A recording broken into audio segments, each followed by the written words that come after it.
খলিফাতুল মুসলিমিন হযরত ওমর ফারুক রাদিয়াল্লাহু তাআলা আনহু আল্লাহর পয়গম্বরের সঙ্গে আর কয়েকজন সাহাবী সহ নবীজি এক জায়গায় দাঁড়ায় কথা বলতেছেন। হঠাৎ করে এক ইহুদি এসে আল্লাহর পয়গম্বরের গলার মধ্যে রুমাল পেঁচানো ছিল, রুমাল ধরে সজোরে ইহুদি টান মেরে দিল। সঙ্গে সঙ্গে আল্লাহর পয়গম্বরের নুরানি চেহারা মোবারক লাল বর্ণ হয়ে গেল। ইহুদি আল্লাহর নবীর কাছে কিছু টাকা পাবে এমনি টান দিয়ে বলে, রে মুহাম্মদ, টাকা নেওয়ার সময় মনে থাকে কিন্তু দেওয়ার সময় মনে থাকে না। আল্লাহর নবী টাকা দেখে পাওনাদার নবী কোনো কথা বলে না। খলিফাতুল মুসলিমিন হযরত ওমর ফারুক রাদিয়াল্লাহু তাআলা আনহু বলে, ইয়া রাসূলুল্লাহ, ইয়া হাবিবাল্লাহ, ওগো নবীজি পারমিশন দেন, ইহুদি আমার সামনে আপনার কলার ধরে এমন সজোরে টান দিয়েছে গো নবী, আমি ওমরের শরীরের মধ্যে রক্ত দেখে মাংস থাকবে গো নবী, আর আমি এটা বরদাস্ত করতে পারবো না গো নবী, এই মুহূর্তে পারমিশন দেন, ইহুদির দেহ থেকে কল্লাটাকে আলাদা করে দেব। হযরত ওমর ফারুক রাদিয়াল্লাহু আনহু যখন এইভাবে বলতেছেন, আল্লাহর নবী বলে, ওমর থামো, সে হলো পাওনাদার, সে বলতেই পারে, সে আমার টান দিতেই পারে। রে ওমর, আরে ওমর, যাও যাও, খাদ্য গুদামের মধ্যে, মাল গুদামের মধ্যে যা তার পাওনাটা তারে বোঝা দাও। আর তুমি যে ধমকের সুরে কথাটা বলেছ রে ওমর, এর বিনিময়ে তুমি তাকে আরো 10 দিরহাম বেশি দিয়ে দে। সুবহানাল্লাহ।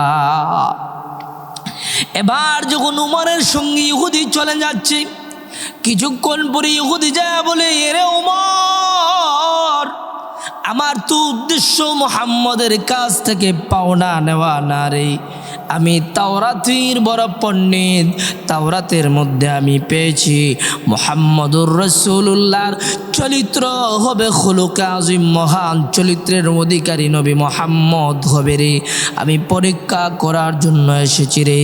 এরে ওমর, যা যা রে, আমারে নিয়া মুহাম্মদুর রাসূলুল্লাহর দরবারে যাও রে। আল্লাহর নবীর কাছে ফিরত চলে আইসা নবীর দুটা পা মোবারক ধরা বলে, ওগো মুহাম্মদুর রাসূলুল্লাহ,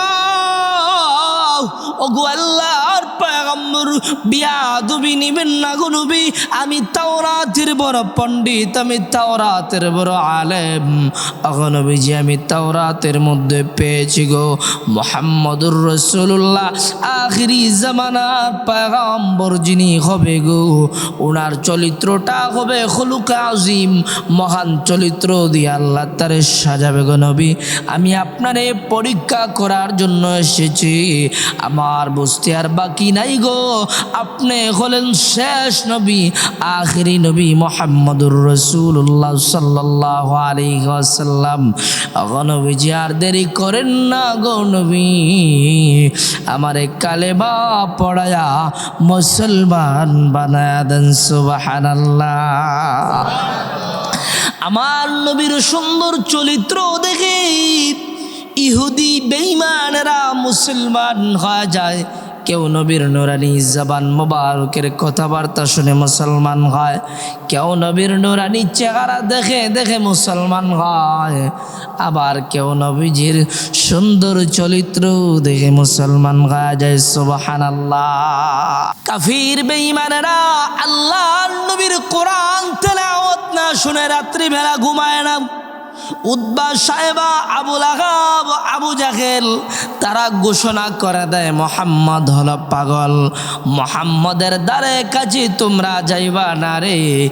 মানুষের একটা স্বভাব হলো, মানুষদেরকে যেই জিনিসের প্রতি নিষেধ করা হয় মানুষের আগ্রহ আরো বেড়ে যায়, মানুষ দেখতে চলে যায়। ইহুদির বাচ্চারা যখন বলে মুহাম্মদ হলো পাগল, মুহাম্মদের দ্বারে কাছে তোমরা যায় না, তাদের দিলের ভিতরে আগ্রহ বেড়ে যায়, মোহাম্মদ কেমন পাগল রে, মোহাম্মদকে আমরা দেখতে চাই। তারা আল্লাহর পয়গম্বরকে দেখতে চলে আসে। বিদেশি লোকেরা ব্যবসার জন্য মক্কায় যায়, মদিনায় যায়। তারা বলে, এরে বিদেশি ব্যবসায়ী লোকেরা, তোমরা আব্দুল্লাহর ছেলে মোহাম্মদের কাছে তোমরা যাইবা না রে। আব্দুল্লাহর ছেলে মোহাম্মদ হলে মাজনুন, মোহাম্মদ হলে পাগল।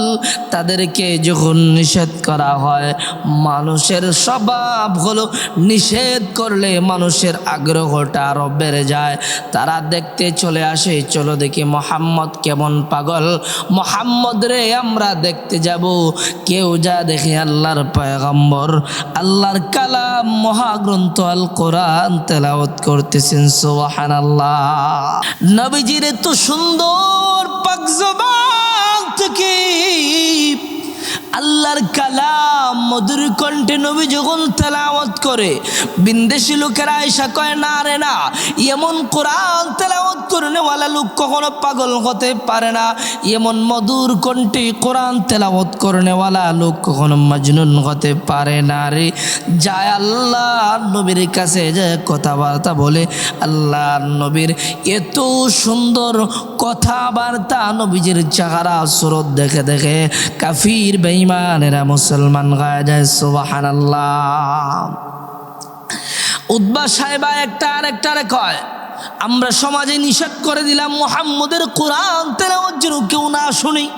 আবার রাত্রিবেলা আল্লাহর পয়গম্বর যখন খেজুর পাতার নিচে বৈশা বৈশা নবীজি মধুর জবান থেকে আল্লাহর কালাম নবী আমার তেলাওয়াত করে, তারাই যে শুনে, ওয়াকালাল্লাযীনা কাফারু লা তাসমাউ লিহাযাল কুরআন, তারা বলে মুহাম্মদ যখন কোরআন তেলাওয়াত করে তোমরা মুহাম্মদের কোরআন তেলাওয়াত শুনিও না। ওয়ালগাউ ফীহি লাআল্লাকুম তাগলিবুন, যাও রে মুহাম্মদ যখন কোরআন তেলাওয়াত করে তোমরা মুহাম্মদের কোরআন তেলাওয়াতের মধ্যে তোমরা যায় বাধা প্রদান করো। মুহাম্মদ যখন কোরআন তেলাওয়াত করে তোমরা মুহাম্মদের কোরআন তেলাওয়াতের সময় যায় ঢোল ডুফকে বাজাও, দব বাজাও। নাউজুবিল্লাহ। যখন আল্লাহর পয়গম্বর গভীর রজনীতে রাত্রিবেলা আল্লাহর কালাম তেলাওয়াত করে নবীজি, কাফির বেঈমানেরা একটা আরেকটা কয়, যাইবে না রে মুহাম্মদের কোরআন তেলাওয়াত শোনার জন্য, যাইবে না। আবার দেখা যায় তারাই যায় আল্লাহর নবীর কোরআন তেলাওয়াত শুনে উতবা যায় দেখে সাহেবা আছে, সাহেবা যায় দেখে আবুল আহাব উপস্থিত, আবুল আহাব যায় দেখে আবু জাহেল উপস্থিত। একটা আরেকটা কয়, দিনের বেলা না তুমি আমারে নিষেধ করলা মুহাম্মদের কোরআন তেলাওয়াত না শোনার জন্য, এখন রাত্রিবেলা তুমি কেন চলে আসলা?